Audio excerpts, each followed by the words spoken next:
तर नमस्कार मित्रमैत्रिणींनो, पुन्हा एकदा स्वागत आहे होम क्वीनचे आपल्या चॅनलवर। तर बघत असालच तुम्ही मी काय करते, कांदा भाजते, खोबरं भाजते। म्हणजे तुम्हाला समजलंच असेल आजची जी आहे व्हिडिओ आहे ती रेसिपीची व्हिडिओ आहे। पण मित्रमैत्रिणींनो, आजची रेसिपी आहे ती युनिक आहे। ती तुम्हाला काय रेसिपी आहे आणि त्या रेसिपीचं नाव काय आहे ते कळणार आहे व्हिडिओच्या शेवटी। तर व्हिडिओ नक्की पहा शेवटपर्यंत। तर तव्यामध्ये घेतलेली आहे लसूण आणि थोडंसं तेल टाकून लसूण परतून घेते। कांदा आणि खोबरं ऑलरेडी मी भाजून घेतलेलं आहे गॅसवर आणि आता लसूण भाजते आहे, तेलामध्ये फ्राय करते आहे। तर बघा आता आपली लसूण मस्तपैकी फ्राय होत आहे। आता फ्राय होता होता तिने आपला कलर पण चेंज केलेला आहे, लाल झालेली आहे। हे आहेत आपले टोमॅटो मी स्लाइस कापून घेतलेले आहेत आणि लसणाच्या जोडीनेच हे टोमॅटो पण टाकत आहे। आता हे टोमॅटो पण मस्तपैकी मी तव्यावर फ्राय करून घेत आहे। आता ही रेसिपी तुम्ही बघत असाल, नवीन वाटते ना तुम्हाला, टोमॅटो लसूण वगैरे फ्राय करते, तर बघत राहा पुढे रेसिपी मी काय बनवते। तर टोमॅटो मस्तपैकी डाग येईपर्यंत आणि थोडे नरम होईपर्यंत मी हे टोमॅटो तव्यावर शेकवत आहे।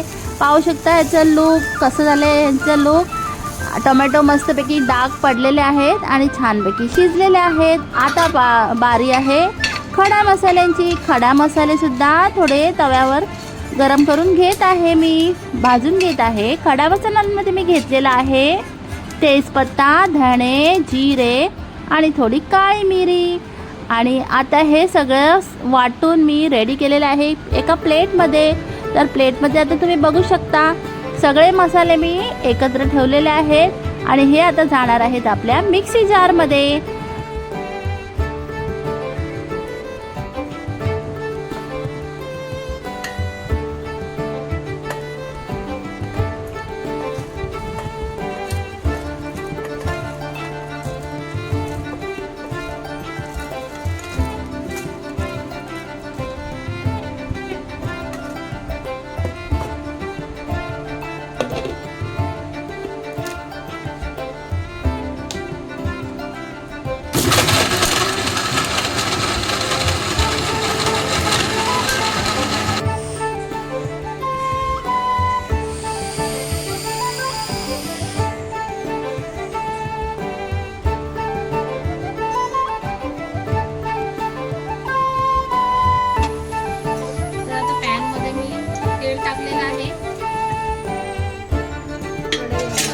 कढईमध्ये मी तेल टाकले आणि तेलामध्ये मी टाकणार आहे थोडा कढीपत्ता।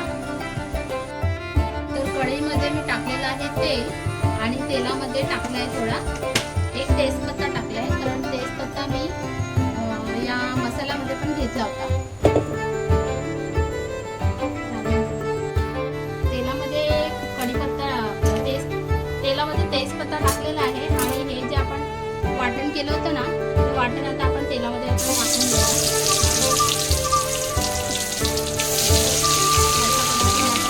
टाकून देऊया याच्यामध्ये तेलामध्ये आणि त्याला मस्तपैकी फ्राय होऊन द्यायचं।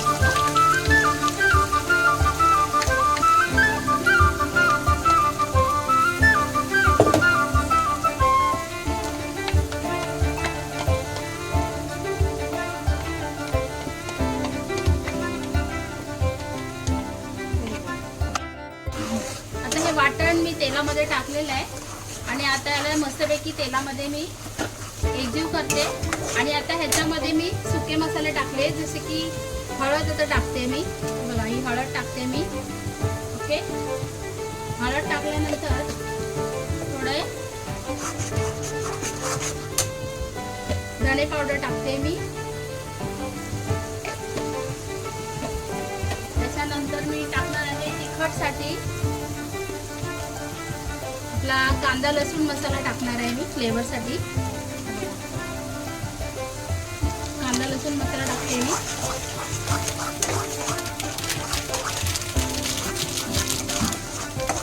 आणि ह्याला मस्तपैकी एकजीव करायचं आहे आता।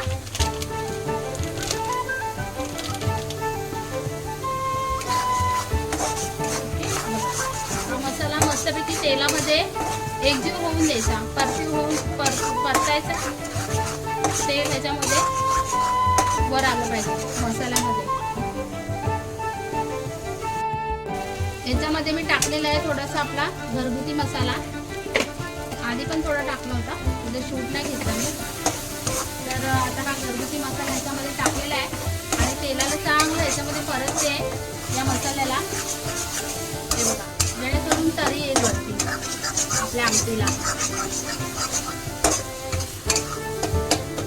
मसाला मस्तपैकी तेलामध्ये परतलेला आहे. आता मसाला एकजीव झालेला आहे आणि तुम्ही बघू शकता तेल वरती आलेलं आहे. आणि आता आपण हे वाटप जे आहे मसाला बनवलेला आपण त्या भांड्यामध्ये जे उरलेलं होतं पाणी त्या वाटपामध्ये टाकून घेतलेलं आहे. आणि लागलं तर अजून तुम्हाला जेवढी ग्रेव्ही हवी आहे तेवढं तुम्ही पाणी टाकू शकता, याच्यामध्ये ॲड करू शकता. तर मला वाटतं की अजून थोडं पाणी ॲड करायला पाहिजे, म्हणून मी अजून थोडंसं पाणी याच्यामध्ये ॲड करते. ओके. त्याच्यानंतर याच्यामध्ये मीठ टाकायचे, आपल्या चवीपुरतं मीठ टाकायचे. तर मी एवढं मीठ टाकते. तर मीठ टाकले आता याच्यामध्ये आणि ह्याला आपण आता एक वाफ येऊन द्यायची, तोपर्यंत याला शिजू द्या. एक वाफ आली की आपण बघू.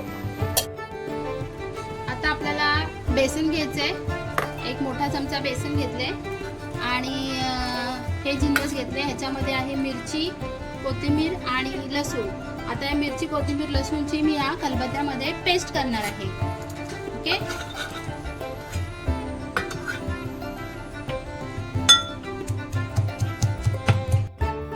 आता हे मिश्रण मी मस्तपैकी एकजीव करून घेतलेलं आहे, वाटून घेतलेलं आहे. आता या बेसन पिठामध्ये मी हे टाकते.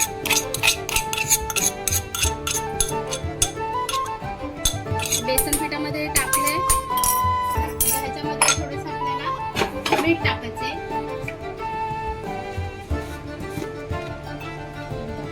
हे मीठ थोडं याच्यामध्ये मी ऍड करते.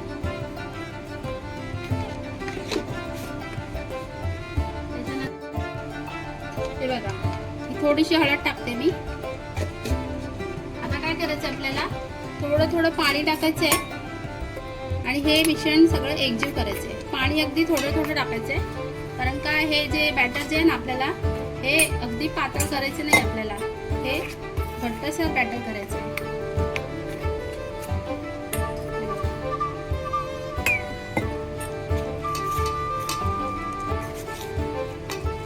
असं आपल्याला बॅटर. मी बेसनामध्ये कोथिंबीर, लसूण, मिरची आणि हळद आणि मीठ हे टाकून हे बेसन बघा एकजीव केलेलं आहे. हे जास्त घट्टसर नाही आहे, हे अशा पद्धतीने करायचं आहे. ओके. हे बघा अशा पद्धतीने झालं पाहिजे.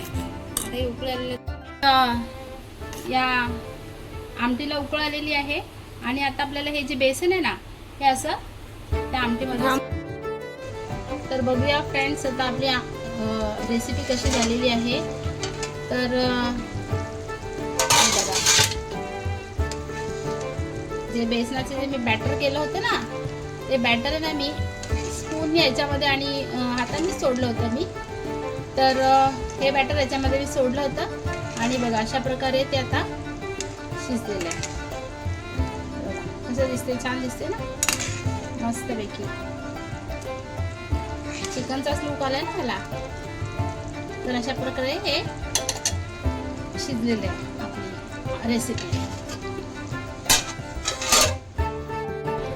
तर फ्रेंड्स आपली आहे रेसिपी रेडी आणि आता आपण तिला कोथिंबीर टाकून गार्निश करत आहोत. हे बघा किती सुंदर लुक आलेला आहे याचा आणि डिलिशियस पण तशीच झालेली आहे. ओके. तर बघा मस्तपैकी आपली रेसिपी आता रेडी झालेली आहे खाण्यासाठी.